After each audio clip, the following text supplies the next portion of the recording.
Kita ko sa inyo. Yan. Hop, ya. Ayan, oh. Steady na yung blue. Nung nakaraan yan, pag on mo, ilaw siya. Tapos maya maya, mag-hold down na siya. Ngayon, okay na. Dire-diretso na siya.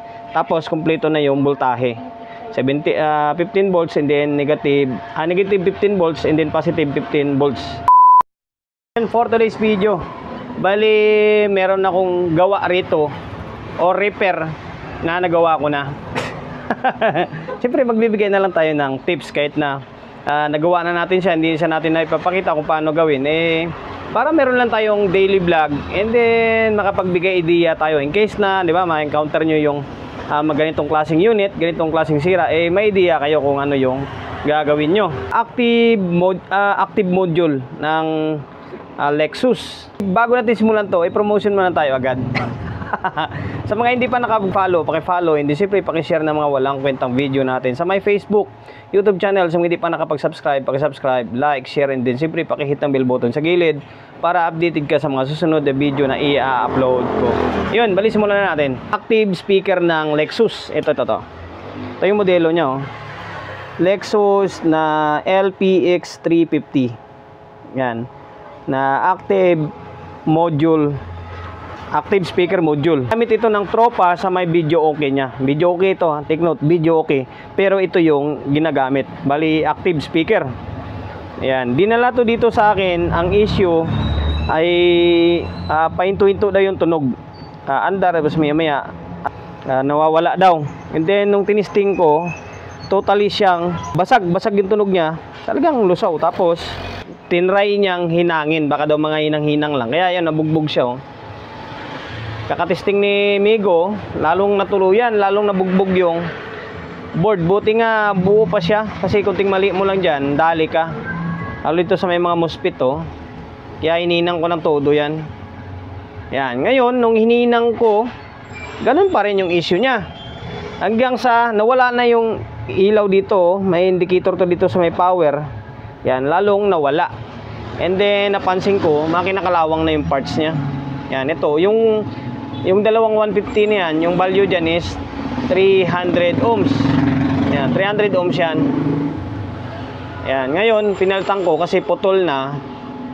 Ang problema naman ulit, mabubuhay, tapos biglang nag-hold down. Pag on mo, iilaw itong indicator ng power, tapos maya maya nawawala. Yun, nung sumukat ako ng voltahe rito, kasi siyempre kwanto input buffer ito or pinaka-input ito Ngayon magsusukat ka dyan, kadalasan voltahe sa input 7815 and then 7915 or 7812, 7912. Ang nangyari, ang voltahe lang na meron is 15, tapos dumoble pa siya, halos na sa 24 na. 79 15 ay lumabas is 24 volts na negative, tapos yung positive halos na sa 2 volts lang. Ayan, ngayon sabi ko bakit ganun ang nangyari. Yung kinalas ko pa nga ito, nalas ko pa ito, akala ko may shorted dito na okay naman, wala. Tapos nagsukat ako ng voltahe, talagang ganun talaga wala talaga siyang positive, pero yung positive pero yung negative over voltage naman. Ayun, suyod na naman ako rito. Ito ang pinaka main issue niya. Kung may naina lang yung mata mo or may naina lang diskarte mo sa pag troubleshoot, lalo pag medyo bago-baguhan ka pa lang, hindi mo siya halos makita sa sobrang liit ng linya. Ayan, awkward moment na naman yan medyo awkward na naman ginawa natin. Sasabihin na naman ng mga master dyan is awkward tick na naman, ano tawag dito? Dugyot tick ang tawag sa atin kasi ganyan ginagawa natin. Ayan, jumper, nag-jumper ako ng wire nung nakita kong ganyan siya nag-jump ako, nagiging normal yung ilaw dito. Problema, pag sukat ko, ang disgrasya, kaya ingat-ingat sa pag-troubleshoot. Imbis na maliit lang yung sira, magiging malaki. Ang problema kasi ito, yung yung gilid na yan, ito, yung pinakagilid niya is negative 15. Ang kasunod niya is positive 15 and then ground. Nung nagsukat ako ground to negative, nasundot ko siya. Dumikit yung positive and then negative. Dali. Yun. Dapat kasi mas maganda sana ang design kung yung gitna ground. Na once na magkadikit siya, magsushort lang. Ito kasi positive negative, pag dinikit mo, puputok yan. Ngayon, Dali itong tip 127 and then tip 122. Regulator yan eh. Ito. Dali to, disgrasya. Sira to. Buti meron tayong stock. Value niyan eh, tip 122 and then tip 127. Dali, kasi dumikit lang yung test prod ko dyan, Yan, bakat pa nga siya, Yan, dali siya. Ngayon, ang pinalitan ko, naging normal siya. Pag on mo, yung ilaw is steady na siya. Steady na yung ilaw ng blue dito. Parang ito, pakita ko sa inyo. Yan. Hop, ya. Ayan, steady na yung blue. Nung nakaraan yan, pag on mo, ilaw siya. Tapos maya mag-hold down na siya. Ngayon, okay na. Dire-diretso na siya. Tapos, kompleto na yung voltahe. 15 volts and then negative 15 volts and then positive 15 volts. Naging normal na siya. Dahil dito. Ayun, okay na. Ito guys, pasensya na, paliwanag na lang yung ginagawa ko dito, Ngayon, naging normal naman siya. Nung naging normal na siya, ang nangyari, pag pinatugtog mo naman, basag yung tunog. Basag, as in, alam mo yung lusaw siya, tapos pag sinukatan mo ng voltahe, mababa yung voltahe, yung bias niya, nasa 0.10 lang yung bias niya. Ngayon, suyod na naman ako na suyod dito. Sabi ko baka may kalawang pa. Kasi medyo nangingitim siya. Pero okay na yan.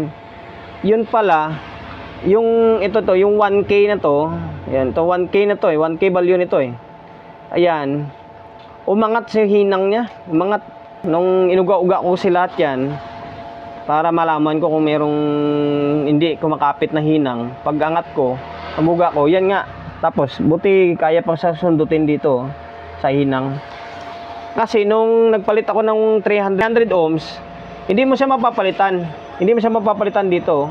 Kailangan mo itong tanggalin, itong dalawang kapasitor. Tinanggal ko to para lang magpalit ka ng parts dyan. Kasi kung hindi mo gagawin, natanggalin to, wala, hindi mo siya mapapalitan. Buti ito, banda sa taas, nasundot ko siya. Kung hininang ko siya, and then pag audio test ko, okay na. So yun, sana nakapagbigay idea ako sa ganitong klaseng content. Hindi man ganun siya kahaba, or hindi ko man naipakita sa inyo kung paano ko siya ginawa, at least naipaliwanag ko sa inyo, di ba? Testing natin, papakita ko sa inyo na umaandar na siya. Wala akong pang testing Wala akong pang testing. Bali, itong gagamitin natin pang testing, speaker ng TV. Ayan, nakakonik yan dito. Hininang ko lang sa may terminal. Ngayon, itong audio source natin is nakakabit na yung isang cellphone natin.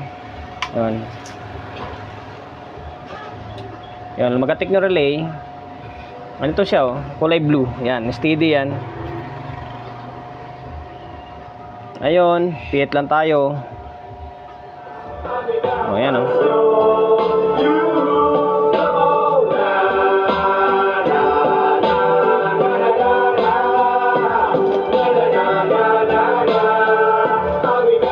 Akala ng may-ari siguro nito, kaya pahinto-hinto yung tunog or basag yung tunog, akala niya dito sa mga hinang-hinang lang.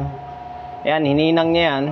Hanggang sa nabugbog. Ako na lang yung nagkapal ng hinang yan kasi may connection taas baba yan Yan, kaya kinapalan ko. Same din dito sa may kabila Ayan, akala niya hinang-hinang lang. Nung hininang niya, ayaw pa rin. Kaya pinadala rito sa atin. Yun nga, may mga parts na kinakalawang. Yan, tapos sunog yung linya, ayan butas. Ayan, jumper tayo. Hindi ko natatanggalin yan, kahit pagsabihan tayong duglot technician.